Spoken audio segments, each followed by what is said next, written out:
Okay, everybody, this next part deals with energy from reactions.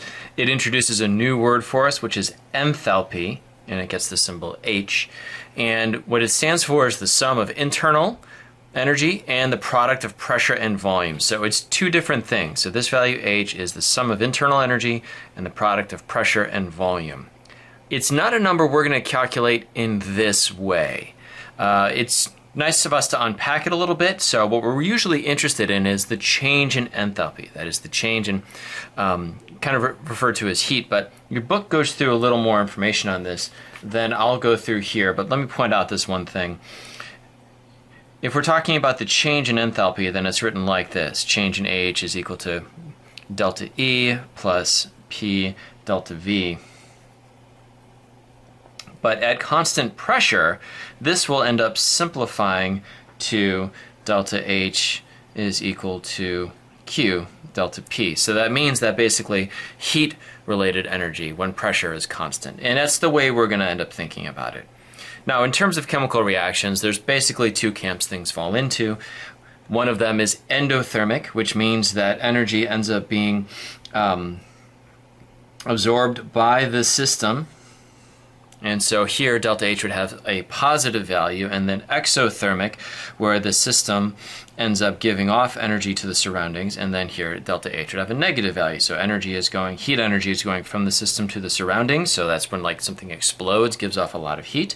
Or here where energy is being taken in by the system, so it feels like that system is gaining some energy, but the surroundings around it get kind of cold. So those are those chemical cold packs that you might have a little bit of experience with.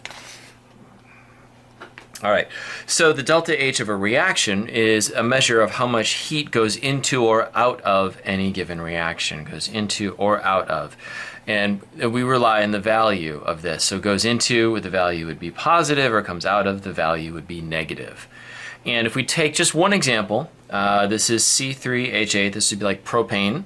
And if it reacts with 5 moles of oxygen, it'll make 3 moles of CO2 and 4 moles of H2O. And then on the side over here, we've got the delta H of reaction is negative 2044 kilojoules. That means that this has been a measured number, and heat is also a product.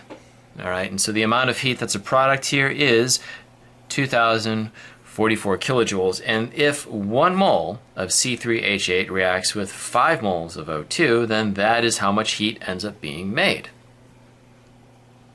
So that means that we can do your favorite stoichiometry with this.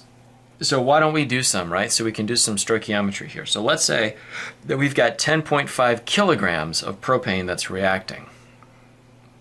Can I figure out how much heat is needed when that's done? Or not needed, but produced. So, yes, I can. I'm going to get rid of units of kilograms and go to units of grams. Every 1 kilogram is 10 to the 3rd grams. And then I want to convert from grams to moles. Remember, panic, cry, then convert to moles.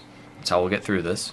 So there are 44.11 grams in every 1 mole of C3H8.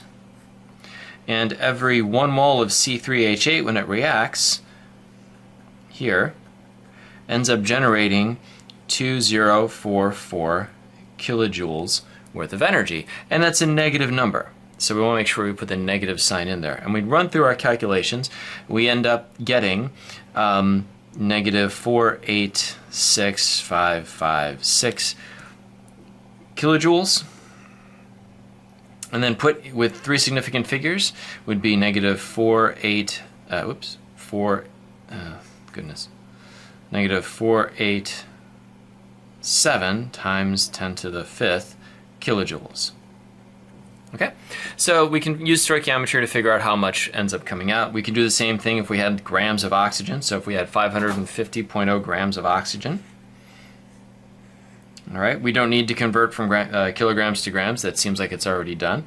So every 1 mole of O2 would weigh 31.996 grams. And every 5 moles of O2 would produce 2044 kilojoules. Again, the negative sign is in there because that's what's given to us in the problem. So when I go through and crunch the numbers, For that, I get negative 7027 kilojoules. To the right number of significant figures, that's negative 7030 kilojoules. So we can do stoichiometry with this, and it's just like all the other stoichiometry we've done. We're just treating heat as a product because it has a negative number. So here's our last example in this area. What mass of carbon dioxide is made when enough carbon is burned to generate 5.00 times 10 to the 2 kilojoules of heat? Here's my reaction. It's balanced. And here's the delta H for that reaction. So how much of this stuff is made? So I want mass of this. That's my answer. If I'm going to make that much heat, well, all right, I'm going to start with this information then. So 5.00 times 10 to the 2 kilojoules. All right, and when this reaction runs, I end up making negative 393.5 kilojoules of energy when 1 mole of CO2 is made. Okay, so now I'm sort of plugged into here. My units of kilojoules are gone, and 1 mole of CO2 weighs 44.0 grams. So that's the unit of my answer because moles of CO2 are gone. So 55.9 grams of CO2. That's how much I would have to make in order to produce that much energy. So it's just simple stoichiometry. I hope that's helpful to you, and we'll move on to our next bit of energy in a moment.